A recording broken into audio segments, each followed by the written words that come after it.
All rise. Court of Appeals, Division 1, is now in session.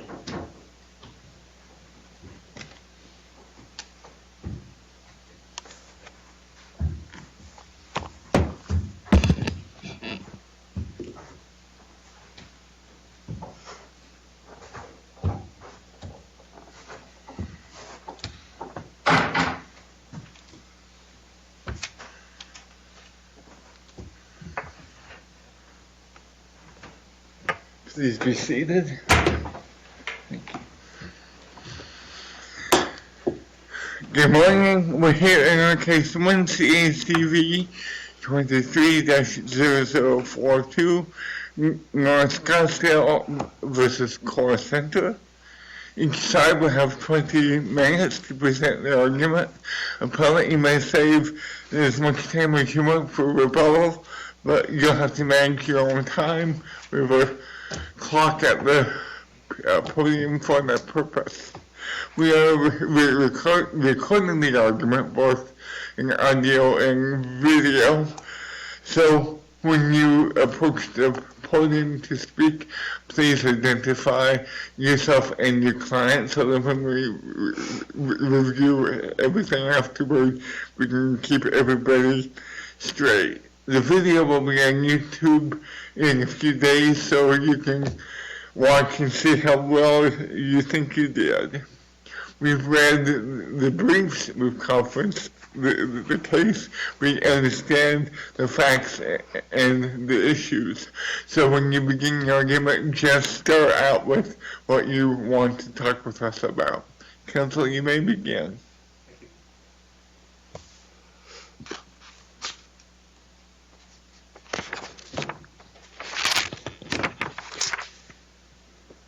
Good morning, Your Honors. My name is Andrew Lishko, and I represent the appellant North Scottsdale Acquisition. Your Honors, you're faced with two issues today, both contractual interpretation arguments. The first issue, whether or not the CC&Rs prohibit a car dealership from storing their vehicles on the parcels, and two, whether or not the appellees are actually storing the vehicles on the parcels. Doesn't your statement of the issue presume the answer, though? Because it seems like whether they're storing them or not is one of the key issues here. I absolutely agree with you on that, Judge Hound. If you prefer, I can start with that issue. Sure, but Okay. So, Your Honors, just to be clear on this, whether or not appellees are storing the vehicles on the parcel, that is a legal question for you to determine, and not a factual one as it has been characterized by the appellees in their answering brief. Happy to dive into detail on that argument, Your Honors, but essentially, this goes to the ultimate meaning of the words outside storage within Section 10.1H and the restrictions generally, because that isn't your client the one that requested the evidentiary hearing at the trial level, and doesn't that indicate that there are factual disputes to be determined? There were some factual findings made by the trial court, Judge Kiley, but they were minimal. And the ultimate, and what is important, Your Honor, is the way that the trial court made the legal interpretation of what storage denotes. That's why the trial court was referencing case law as well as some dictionary definitions. Because the words storage and parking are not actually defined within the CC&Rs, the trial court had to come up with the common sense and ordinary definition of what that term meant. So there are some factual findings which were made, but what's critical is how the application of those factual findings to what we have argued is a flawed interpretation of what the term outside storage means. Specifically, there's been the argument put forward that Section 10.1H actually has an exception in it, which is something that the unambiguous language does not allow for.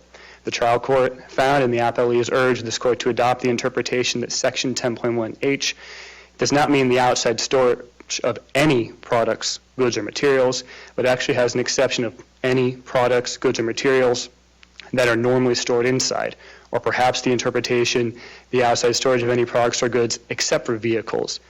But that's just not in the text, Your Honors. What the text says is the outside storage of any products, goods, or materials is prohibited, full stop. Do you accept the distinction between parking and storing? Not in this context, Your Honor. So, and there is a distinction between parking and storage, but the position that we've taken is that the activities that appellees are engaged in entirely are prohibited, because what you have is an establishment for the sale of automobiles, car dealership, which there's no dispute Tesla is, using the parcel as part of its business, which is keeping its vehicles for a matter of days at a time while it's awaiting delivery to its ultimate end user, the customers. So, in your mind, and correct me if I'm misstating it, does the distinction between parking and storing come down to time, and in your view, 3 days is just too long to constitute parking? So would a day, a few hours, or a day or 2 days be parking, but 3 days isn't parking? So to answer your question, Judge Chow, there are two ways of thinking. The first is that simply because this is a car dealership that is using the parcels in the furtherance of its business, when you harmoniously read sections 10.1H and section 10.1J, this activity is prohibited. Now, the issue has been put forward now. Appellees, again, say repeatedly, parking is not prohibited. Parking is not prohibited. But what appellees are engaged in is not just the mere parking. You don't have, a person who's driving to the lot, going to, perhaps go to a coffee shop or something like that, park their car temporarily for a few hours, and then leave. What you have is commercial trucks delivering the products that a business sells, here a car dealership, placing them on the parcel. They are safe kept there for a few days. Tesla has the ability to exclusively use this parcel. It has as was noted in the factual findings, there are concrete bollards. It can chain off the lot. It has access to that lot 24 hours a day, 7 days a week, 365 days a year. And to be very clear on appellee's position, the court need to look no further than page 32 of the answering brief at footnote 9, where appellees have said, quote, "The trial court's interpretation of the CC&Rs renders this a distinction without a difference, because neither section 10.1H nor section 10.1J prohibit parking or storage of the vehicles on the parcels." So the point that the interpretation appellees are urging this court to adopt is that there is no restriction how long they can place the cars on the parcels. It doesn't matter. It doesn't matter if it's a few days or if it's a year, because under appellee's interpretation of the CC&Rs, neither one of those activities are prohibited. So, Your Honors, go into the question of, is this storage or is this parking? The first thing that this court has to decide is, well, what does storage mean in terms of the restrictions? And in order to determine that, it's normal contract interpretation. You look at the plain language, you try and harmonize the restrictions, also the purpose and context in which that these restrictions were developed. Now, one of the critical things here, again, is the plain language of the restrictions. Established for the sale of automobiles is a prohibited use, full stop. The outside storage of any products, goods, or materials is prohibited, full stop. Well, if you have a car dealership that's storing its goods, it makes sense in harmonizing those two restrictions that is a prohibited use. Now, Counsel, if I'm understanding the chronology correct, there were 2 years during which essentially exactly that was happening. There were car dealerships, not Tesla, but the 2014 to 2016 timeframe, I think, car dealerships were using, and there was no objection from North Scottsdale or predecessor party. Doesn't that suggest to us that perhaps this use was either contemplated or at least not contemplated as prohibited? Sure, Your Honor. So, Judge Perkins, that 2014-2016 timeframe, it predates both the parties, all three of the parties in this case. It's the original drafting parties. And the reason that doesn't... Which might suggest something about their intent in drafting those provisions, I guess, is what I'm getting at. Yeah, so what it goes to is the purposes, right? You have to look at the purposes generally that the CC&Rs were enacted. And that's in the recitals. The purpose was to protect and enhance the value and the desirability of the parcels. It was contemplated that the use that was there, as you can see in the appendix to the opening brief at page 4, there's a picture of what it was. It was a car dealership. There's lots of ample parking spaces where that car dealership had to keep its products. During that 2014 to 2016 timeframe, Judge Perkins, it was all under construction, or part of the dealership was still it was still a car dealership. That was what Mr. Busoni testified to, the representative of Sunrise Hayden. He said, well, there was no reason for us to raise an issue because everybody understood once we have an actual apartment complex whose value we're attempting to protect, going to the purpose of the restrictions, to prohibit uses inconsistent with a first-class commercial center, well, you've got to have that first-class commercial center in development, and it just wasn't yet. That's why the trial court completely discounted those, found that those were not material to the analysis, further found that there was no waiver by North Scottsdale Acquisition's predecessor in interest of the right to enforce the CCNRs. What was the time frame between the ceasing of using the parcel as a car dealership and Tesla moving in?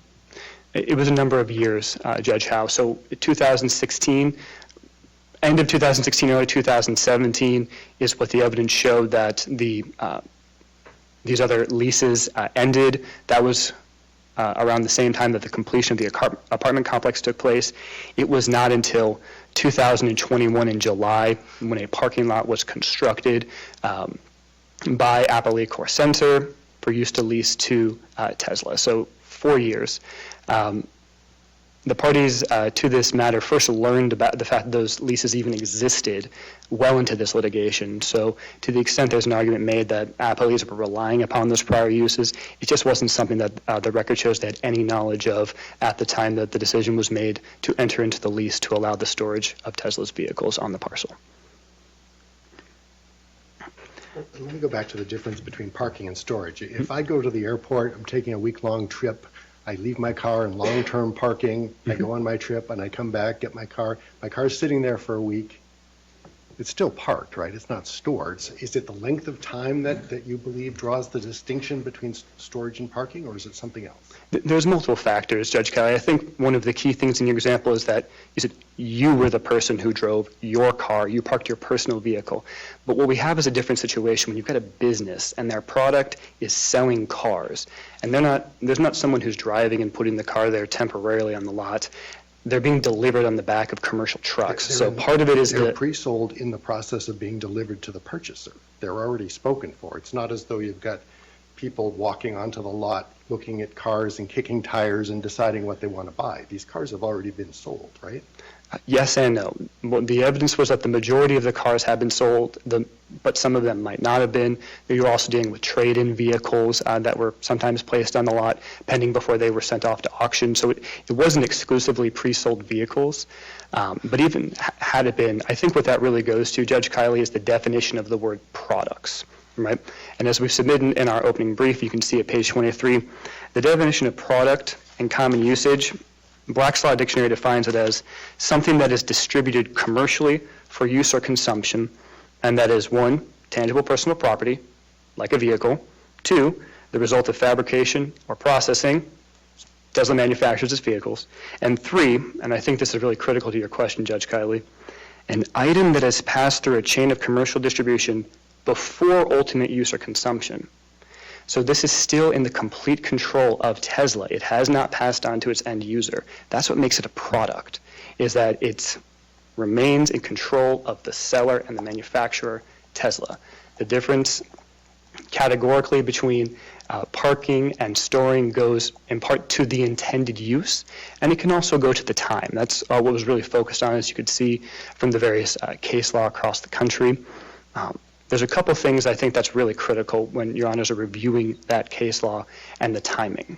The first is that those, when they were dealing with car dealerships like the University, Lincoln Place versus Nebraska versus King case, which is out of the Supreme Court of Nebraska, or for example, the Incorporated Village of Great Neck for the New York Supreme Court, the trial court there, both were asking, is this parking or is this storing? Because storing was going to be in violation of a zoning or was going to have the effect of a parking easement being revoked. But there was no question that the parties could operate a car dealership. So what you actually have is an easier case in front of you than what those courts were faced with, because there's no dispute a car dealership is a prohibited use on these parcels. There is nothing that says, well, some of a car dealership is okay. The evidence showed that Tesla needs this space in order to store its vehicles because it doesn't have the space at its primary location off of Braintree. So this is a part of its business. It needs that space in order to keep its vehicles. It retains full control of those vehicles. This is a different situation than even if an employee from Tesla is going there to park their vehicle. So if a Tesla is sold at the dealership, and the best place to pick it up is at the lot where we're talking about, and that's where the exchange takes place. Is the Tesla stored there, or is it parked there? Ultimately, Tesla is still using that lot for storage. I think your question, Judge Howe, would go a little bit more to how much car dealership activity is taking place on that lot. And that would only increase, I would say, and make it increasingly likely that you have a prohibited use. But it doesn't change the fact that Tesla needs to keep this lot for storage. I mean, the trial court, lacking a definition of storage inside of the CC&Rs, looked to dictionary definitions. And what did the trial court say?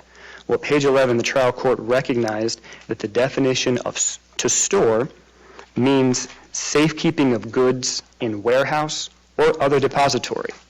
Well, the depository is a lot, and what is Tesla doing? They're just safekeeping it until they're able to deliver it to the customers, whether that's for one day or a month or a year. The purpose is safekeeping before they can deliver it to their end user. Doesn't storage connote putting property away with no immediate intent to use it again? You put it away and you don't know when you're going to use it again? Isn't that what storage is?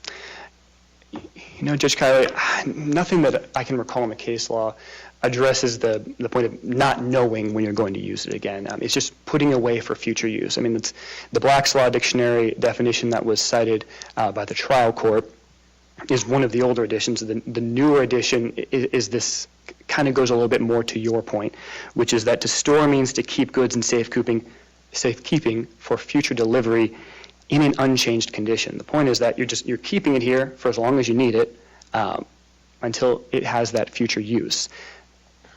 So timing doesn't matter then. It's the purpose that matters, not the timing that it sits on the law. And if that's the case, then how do you distinguish between parking and storing if timing doesn't matter? So I don't think it's an all or nothing answer to your question, Judge Howe. The use and the purpose that it's being placed there is absolutely critical. Timing is also one of the considerations that the courts have kind of determined across the country is something that should be kept in mind. Incorporated Village of Great Neck said parking is temporary. It's a matter of hours or at most a day or two, where storage can have this longer term connotation with it. But well, what's the turnover? What was the turnover for the Teslas in the parking lot? the trial court found that the average wait time was 4 days. At the time of the hearing, that would have been in May 2022. It was about 6.3 days on average. What it's been in the past year, I couldn't tell you, but that's what's in the record before you. Well, first of all, the trial court said not more than 4 days, right? That was the finding. Not on average 4 days, but not longer than 4 days. Wasn't that the finding of the trial court? I believe it was on average of 4 days, Judge Kiley, but I'll confirm the trial court's ruling and get back to you on that with my rebuttal. All right, and the 6-point-something days, that includes the time it spent at the Raintree location where it was actually handed over to the customer, right? That's correct, and I think that the logical interpretation from that is it's not sitting at the Raintree locations for days, because the unequivocal testimony is that there's not enough space. That's why they're using this lot in the first place. So it wouldn't make sense that if you have a bunch of customers come and deliver, you're going to put all of them over at the Raintree location. It's at best going to be perhaps a same-day situation, but the record didn't speak specifically as to the amount of time that it sits at the Raintree location. All we can infer from the facts that were presented is that it must be for a short term, a very short term. If your honors have any other questions, I'm happy to answer. Otherwise, I'd like to reserve the rest of my time for rebuttal. Thank you, counsel. Thank you.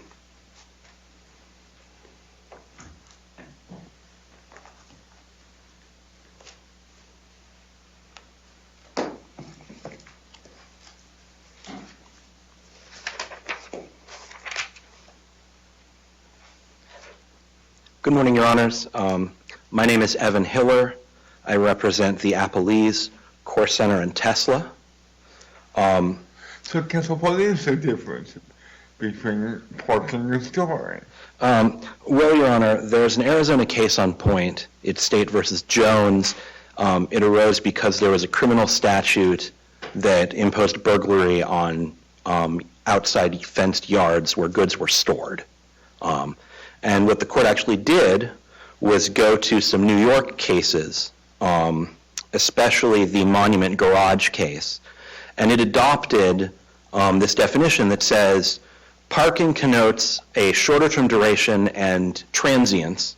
Storage connotes a longer duration and some concept of permanence. And I don't think any of those cases are actually helpful for appellants here.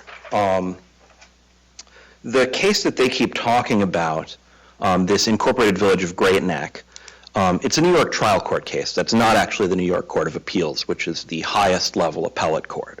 And although there's some language there about parking is short term, maybe a day or two, if you actually go to the opinion, what was going on was that the cars could remain for months on end. And that language is in the decision, and it's talking about very long periods where it could be there who knows how long. I think it was a used car lot, and some of the things would maybe be sold quickly, and others could remain for months. And there are a host of other cases, either discussed within State v. Jones or cited in the briefs. There are a couple that I think are very interesting. One is the Goodyear case. It's out of New York. It actually relates to a shipment of crude rubber that was left sitting on a dock and then caught fire. And the insurance contract, there was an argument over whether it had kicked in yet. Because if the goods had sort of not passed or were in storage, then maybe it didn't apply. And what they found, although the rubber was unloaded onto the dock for about 6 days before the fire occurred, they found that these goods were awaiting transit. They weren't stored. There are similar situations in some of the other cases. New York Central Railroad is another case that's discussed. That was a case where autos were brought to a railway yard I believe they were brought on trains, and then some period of time later, maybe a few days, maybe a bit longer, they left on semi-trailers. And so what was found there was that this was not storage, and the activity that was occurring was, sorting them, washing them, making sure they were road ready. The University Place v. Nelson case that appellants have been talking about is a used car lot. It comes sort of the closest to saying that because this is an auto dealership, it is de facto storage rather than parking. It's a bit of a weird situation. What you had there was a shopping center that was then divided, and both of the divided parcels had a parking easement, essentially where the customers of either business could use either parking lot. And the moment something was built or it ceased being used as a parking lot by the owner, it then dropped out of the parking easement. The parking easement was extinguished. And so one of the two parcels became a used car dealership, and what the court found with, as argued by that party, was that where the cars were placed, the used cars, was now storage. It wasn't parking. They didn't have to put up with the customers of the shopping center parking in the used car dealership. Right? The other business was saying, hey, you have to still let our customers park there. So not very... If you go to a car dealership and you look at cars to buy, are they parked or are they stored? I believe those would be stored, Your Honor, because those are goods displayed for sale. And then once you sign the contract to buy, it becomes parked? I suppose it would become parked during the time period between when you've purchased it and when you drive it off the lot, because it's now there temporarily and you're going to take it away. So will would that work in your situation then? Well, Your Honor, I think it's clear that the real governing case law is about that difference between transience and permanence. And, this is much more analogous to the transient situations. None of the normal car dealership activity is occurring for these cars. They aren't awaiting repair, they aren't undergoing any sort of maintenance, they aren't being viewed by anyone, they aren't being test driven. Mr. Lischko made a reference to there being trade-in vehicles on the Core Center lot. What does the record say about that? The record doesn't have a lot of information about how prevalent that was. It appears that it's fairly limited. There may have been some small number of trade-in vehicles that were placed there while Tesla figured out what they wanted to do about them. But any... Does that make a difference? Because it's been characterized as this is a transient place for Teslas, but if you've got trade-ins and other vehicles, that goes against that description. Well, Your Honor, the answer to that is, I guess, threefold. So, first of all, the record is silent on how many of those vehicles were or how long they stayed. But what the record is very clear on is that the only activities that occurred on this leased parking area were the vehicles arriving, any packaging on them was removed, maybe some labels or stickers were peeled off, and then they were moved around within the lot as need be before they were driven away. And so whatever was going on with these trade-in vehicles, they weren't being evaluated, assessed, maintained, repaired. Nothing like that was going on this parcel. So I think it was, again, maybe more analogous to a car being valeted. Someone drives it there, they're not the ultimate owner, but they leave it there for a time and then they retrieve it and bring it to some other location. The other thing is there is a case that was cited, State versus Larson, and I want to make sure I'm not giving you the wrong information. State versus Larson Transfer and Storage. And that's a case where it was found, I believe these were vehicles used by a business, and some of them, but not all, were used daily and moved around. The record, I think, is silent as to what happened with the remainder of the vehicles, but that was the use that led to the determination that this was a parking area. And that court cited approvingly to a Delaware case about the school buses of a school district and found that those vehicles were parked, they weren't stored, because they were used when school was in session and sometimes for charters. Now, they could be parked there all summer when school wasn't in session, but the character of the use was still one of parking rather than storage. This is not necessarily an issue, although, well, this is a factual issue that was reached by the trial court, on which there is a bunch of evidence, a lot of discussion. It's a fairly long decision, and it goes through point by point, and is due to, and I think is owed some deference on this determination of what is maybe a mixed question of law and fact, but one predominated by these factual questions about how long the vehicle's there and what's done with them. But this was provided only in the alternative, assuming arguendo that Section 10.1H actually prohibits the storage, the outdoor storage of vehicles. Now, 10.1H doesn't contain the word vehicles. It is, I think, not clear from the face of the document in a plain meaning analysis whether vehicles are included within or intended to be included within products, goods, and materials. This was always known to be a parking lot. It was always intended to be a parking lot. There's a section of the CC&Rs discussing parking, and there are no limitations on how long things can be parked or who they can be parked by, as long as they are the owner or their permittees. There was testimony about what was intended by this provision, and while there's some testimony from Mr. Bissone that he'd have had a problem with this use, that Sunrise would have had a problem with this use. That is inconsistent with the testimony of the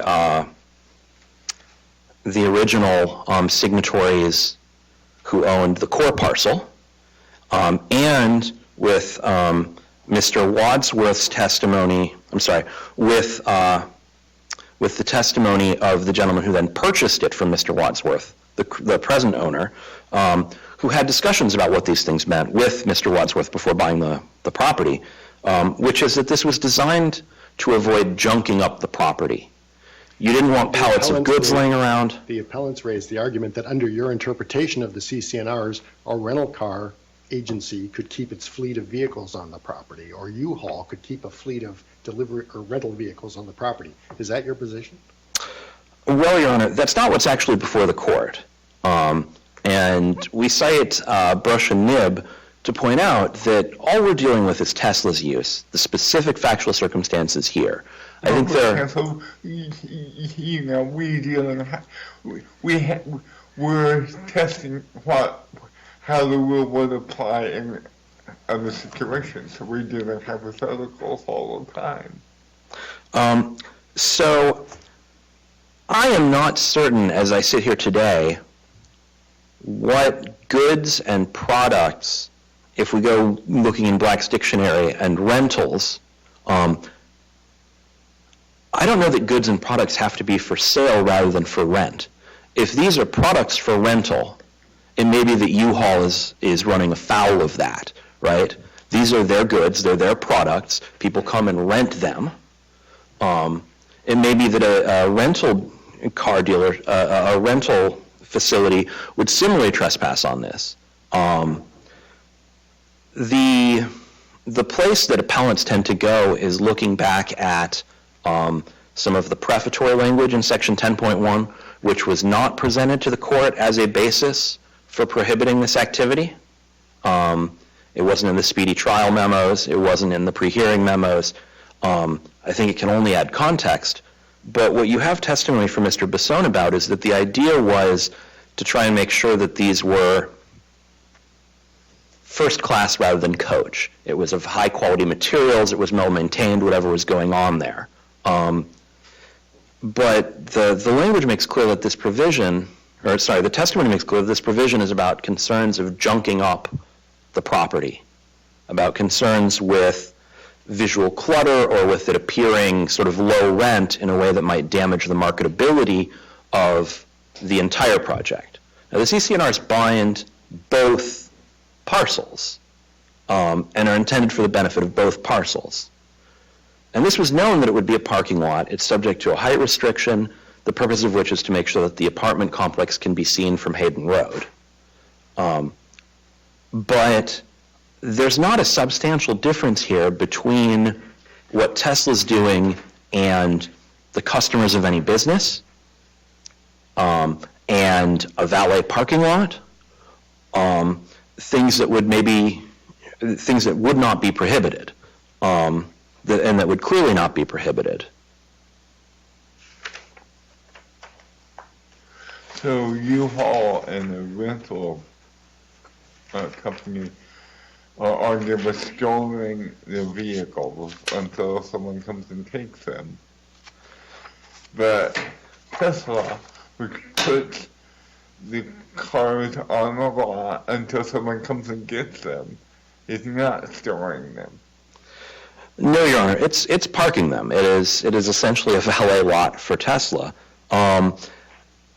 Again, they're a permittee, they're permitted to park. I mean, I buy your argument much more if it were a matter of hours, or maybe a day, but beyond that, aren't you storing them? Well, I don't think that a bed and breakfast would be a problem. As Judge Kiley pointed out with the airport long-term parking, there are businesses that would clearly be allowed that it would not be rare for people to have their cars there overnight or even for multiple days.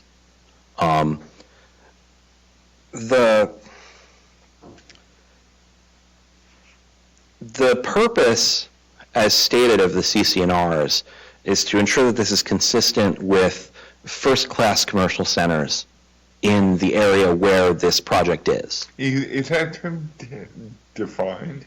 It is not. And, So when you say that, what does it mean? well, I think we have to look to the context, which is, this is in an area near an airport.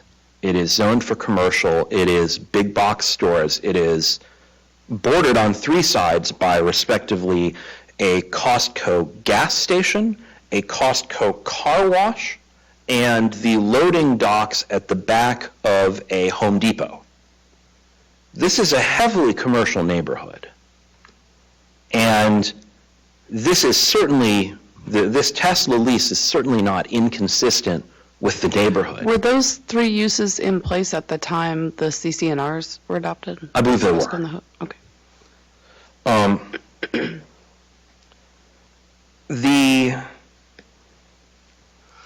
The parcel, I believe, is not zoned to become a car dealership again. And what we know from the testimony is that 10.1J was intended to stop it from going back to being I think it was a used car dealership, but just a car dealership generally.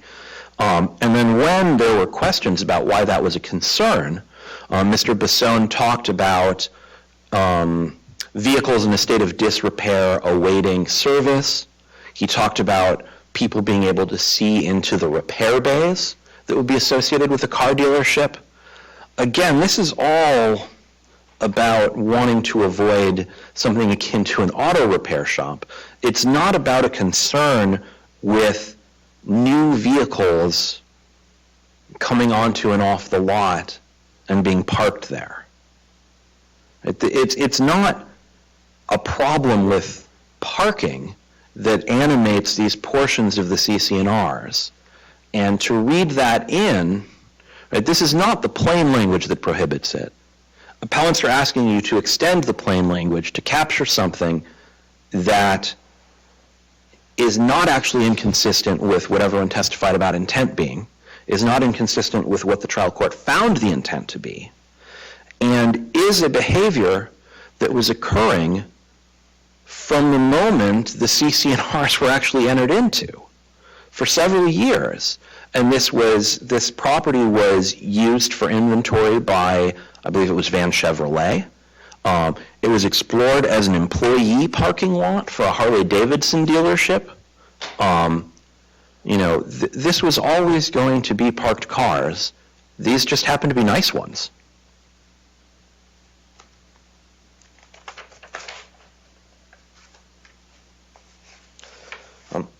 I want to address two things with what little time I have left. One is a case that is brought up in the reply brief, which is Greenberg versus McGowan, in which appellants point to for the idea that this broad language about any is intended to be sort of blanket prohibitions. I think if your honors read that case, which is only persuasive, it's an unpublished decision, what you will find is that it's actually much more analogous to allowing what's going on here. That was a case where it was a property it was sort of a horse property home area, and there were some donkeys that were being kept there. And there was a prohibition on all poultry, and then it talked about horses being allowed, and then it was silent on other livestock. And the court refused to read in the idea that, talking about all poultry somehow means that you want to prohibit everything. The second thing is that that 4-day period also reflects time spent on the Raintree parcel. And it's reasonable to infer that time is fairly substantial, because that time on the Raintree parcel is where anything related to maintenance, repair, washing the car, inspecting the car, all of that is occurring on the Raintree parcel, not on the core parcel. So the evidence is there was no incidental maintenance done on the core parcel? None whatsoever, other than the removal of stickers. And I see that I'm out of time, Your Honor, so unless you have questions, I will sit down. Thank you, counsel. We appreciate your argument. Rebuttal? Just a few quick points, Your Honors. First and foremost, Your Honors, State v. Jones, one that was interpretation of a criminal statute, what the legislature intended by the word storage, but to the extent the court finds that important, the language states that storage is, quote, more than mere transitory period involved in loading and unloading. We had linens that had been placed on the ground for a matter of minutes, which the record appeared that there was no dispute that they were kept inside the building for the long term, storing, and then placed down simply to load and unload. That's not the case with Tesla. I did not hear, Your Honors, that Tesla is disputing the fact that it is their position that they can keep the cars on the parcels as long as they would like. There is no difference between storing and parking. That is what they are asking you to uphold in the determination of what the CC&Rs prohibit. The testimony... The trial court's holding was narrow, though, right? It said this particular use under these particular circumstances does not violate the CC&Rs, but that doesn't mean that they now have the green light to, invite Hertz Rent-A-Car or any other agency onto their property, right? It was a very narrow holding by the trial court. The trial court did not say that they can invite Hertz Rent-A-Car on there. That is correct, Your Honor, but I disagree that it was a narrow ruling. The CC&Rs directly incorporates that they are subject to the Scottsdale City ordinances and how is a vehicle defined under the ordinance very broadly. There is no reason to believe that it would be limited solely to vehicles, especially as appellees have done nothing to disabuse of that notion today. One thing I do really want to point out, though, Your Honors, is the testimony of Mr. Wadsworth. What does junking up the property mean? What Mr. Wadsworth said in his, we quote this in full at reply brief, page 14, the purpose of section 10.1H was to prevent an owner or tenant from junking up the property. But what does that mean? The intent was to restrict a tenant or owner from leaving, for example, pallets of goods outside, or placing merchandise like a U-Haul or a Bobcat outside for sale. It's no different placing a U-Haul on the property versus placing these vehicles. They're meant to stay there. The sale transaction is not closed because they have not been delivered to the end user. But the difference is the prospective purchasers don't come onto the lot. This doesn't draw a lot of traffic of people shopping for cars. The cars have already been sold. There was no evidence in the record, Your Honor, that the U-Hauls did have a lot of record. Those, whether or not those are made online, was not in the record. If you have any other questions, happy to answer those, Your Honor. If not, The fact that the vehicles are sold online is not in the record? let me clarify, Judge Kelly, that the fact that what happens with the U-Hauls, whether those are sold online or not, those are sold with people coming to the Home Depot's property, that's not in the record. Thank you, counsel, for your argument today. We appreciate your arguments. We'll take this matter under advisement and we'll issue a decision in due course. We have an argument coming up, so we're going to stay in recess, but we're going to remain on the bench while the second case sets up. Thank you, counsel.